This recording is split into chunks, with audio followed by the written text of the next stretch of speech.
For simple harmonic motion, focusing on the energy, we need to keep in mind that we're ignoring friction and air resistance and anything that is going to take away energy from the system once we've given it that initial nudge. And the result is that mechanical energy is conserved. So at any time, the total energy is going to be the spring energy plus the kinetic energy. And the spring energy for a Hooke's law spring will be 1/2 kx squared, and the kinetic energy is always going to be 1/2 mv squared. And if you recall from the first video in which we looked at the kinematics of simple harmonic motion, that x is a cosine omega t. Don't forget to square it. And that v is going to be minus omega a sine omega t. Don't forget to square it. Now, depending on how we treat this, we can find different things about this. So, for example, if we square the a and the omega and bring them out, 1/2 k a squared cosine squared omega t plus, well, when you square a negative, it becomes a positive, 1/2 m omega squared a squared sine squared omega t. You need to keep in mind that from our discussion of the forces on the mass, we found out that k equals m omega squared. So we can substitute in k for that, and the first term will be 1/2 k a squared, and then cosine squared. The second term will be 1/2 k a squared, and then sine squared. The result is total energy, 1/2 k a squared, and we'll factor out this whole thing, which remember is 1/2 k a squared. We'll factor that out, and we'll factor this out, and we'll be left with cosine omega t and sine squared omega t inside the parentheses there. And what you should have learned in pre-calc, cosine squared plus sine squared is equal to 1. And what we have is at any given time, the energy is still constant. The energy is 1/2 k a squared. Now, the 1/2 k a squared is at the extreme position. So let's take a look at the energy position graph. At the extreme position of A or of negative A, so negative A over here, and then we'll have the same distance to the side, call that A. We're going to have all of the energy is potential energy. And I'll use green for that. So all of the energy is potential energy, and that will change as a displacement squared, because we have an x squared there. So that at the extremes, it's a maximum, and all of the energy is in the spring. Now, if we focus on the kinetic energy goes as the sign, which means it's going to be shifted from the position.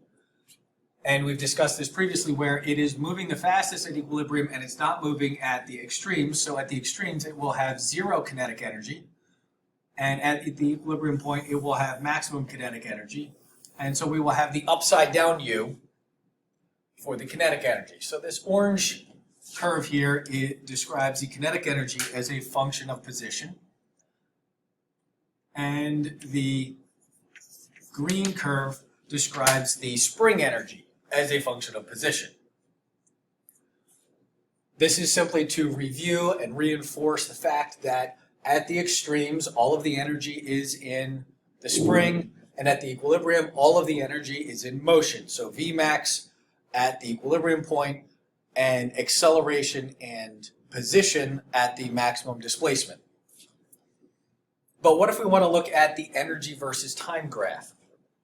So the energy versus time graph at any given instant, the total amount of energy is going to be the same as it was before. That number is not going to change. Again, coming back to, we end up with just constants here. This is a constant, that's a constant, that's a constant, and then these two guys together add up to 1. That's the unit circle. So at time equal to 0, the way I've been doing things, potential energy starts out at a maximum. After a quarter cycle, it's back at equilibrium.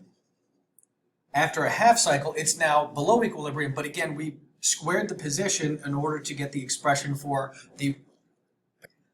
After 3/4 of a cycle, it's back to equilibrium and no potential energy. And then at the full cycle, it's back to the original position.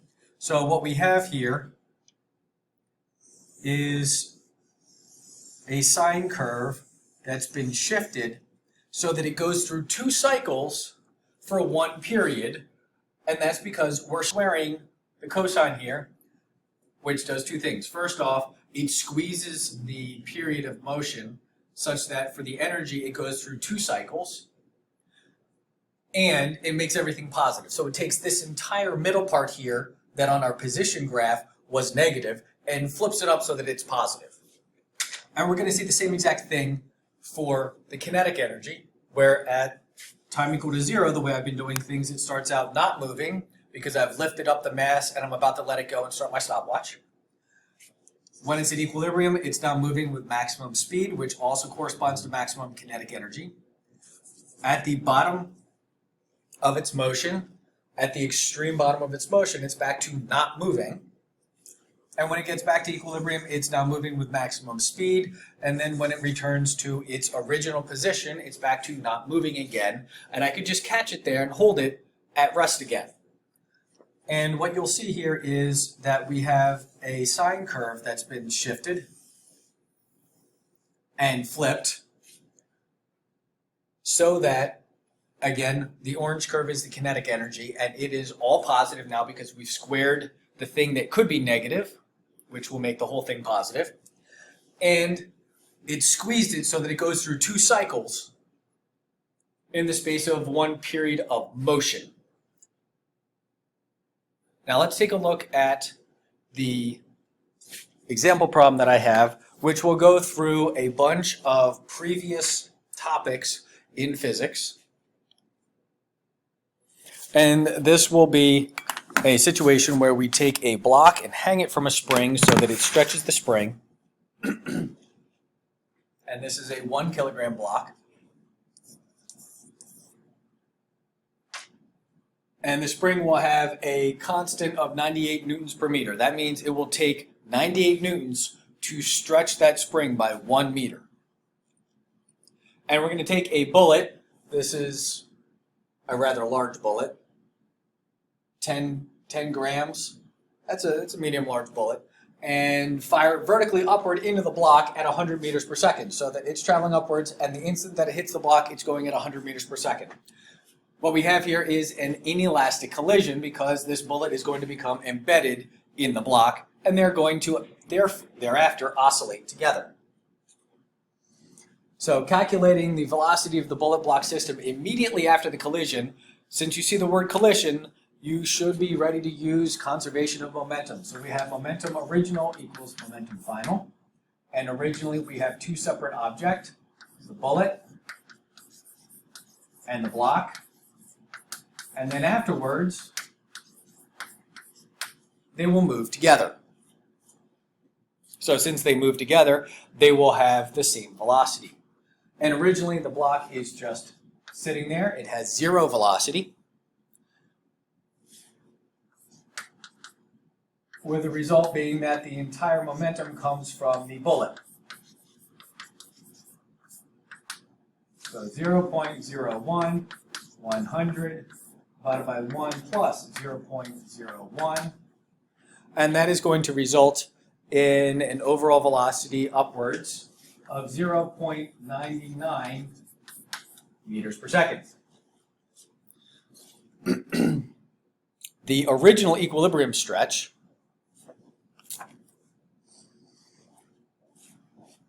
going to take, here's the block, Gravity pulls down, the spring pulls up, and I've already discussed the negative. And where did the negative go? Well, we took care of the negative by drawing the arrow and saying, well, it points up, and all we care about now is the size of the force. Equilibrium is where the forces add up to 0.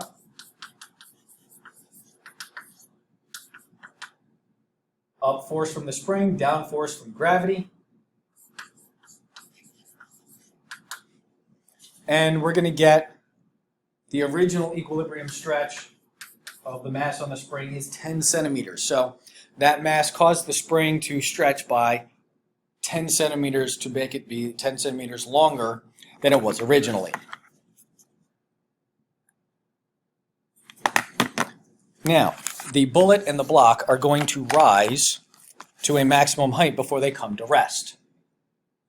This is where our conservation of energy comes in, where we have the energy original equals energy final. Now, originally, the spring is stretched and the bullet and the block are moving. So we have kinetic energy plus spring energy. Later on, at maximum height, the whole point of maximum height is it's not moving anymore. So kinetic energy is now 0. And what we have is spring energy, and they've moved upwards. So there's going to be potential energy. The original kinetic energy is 1/2, everything moving together, and this is the speed after the collision. And the spring is still stretched at its maximum, at its equilibrium stretch, the original equilibrium stretch of 10 centimeters. And then later on, the spring is now stretched by, how much did it move up? Don't forget to square it. And everything moved up by a distance y. So this is how much it moved up by. This is how much it is still stretched. When you square all these guys out, so we have a number for this, we have a number for this, we have a number, we have a number, and we're looking for that. So when we insert all the numbers and we square everything out, and then we take everything over to the same side, we're going to end up with 49y squared plus 0.098y minus 0.4945, no, 4949.5, that's equal to 0. This constant right here is the result of adding both of these guys together, and this guy, and this guy is your B term. So this guy is going to be part of your B term, and when you square this, you're going to get more of the B term, which goes into that, and you're going to get part of C, which will combine with these guys, and then this y squared is going to be your A term. Using your quadratic formula in your calculator with A, B, and C, you're going to get the maximum heights as 0.0995 or negative 0.1015. While the negative means it went down. That would be like the block jumping downwards to meet the bullet. The block is not going to do that. So we can throw this guy out and see that it's moved up just a tiny amount. And that's because the bullet is so much smaller than the block. For our last part,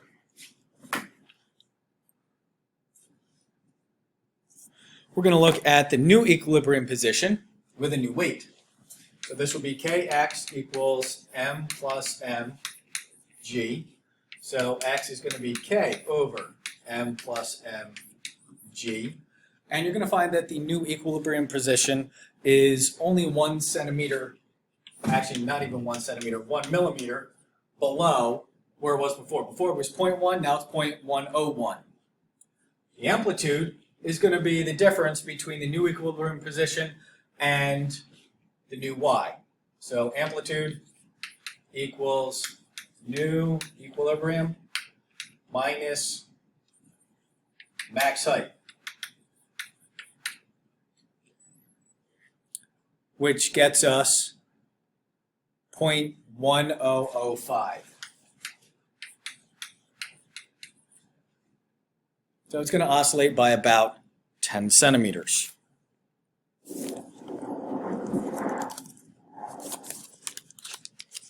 And then for our last part, the period of motion. Period of motion is going to be 2 pi square root m over k.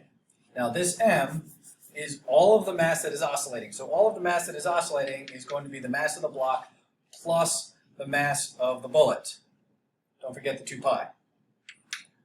So when we're going to have 2 pi square root of 1.01 over 98, that is going to get us a period of motion of 0.638 seconds.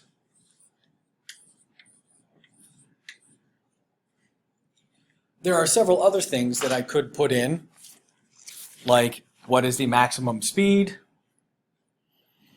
and maybe a comment about at what time does it reach a particular position. Those aren't nearly as much interest, plus they also tend not to show up as frequently on the AP test. These guys are the problems that show up most frequently on the AP test, so I've shown this example problem here for that. In the next video, we will look at the motion of a pendulum.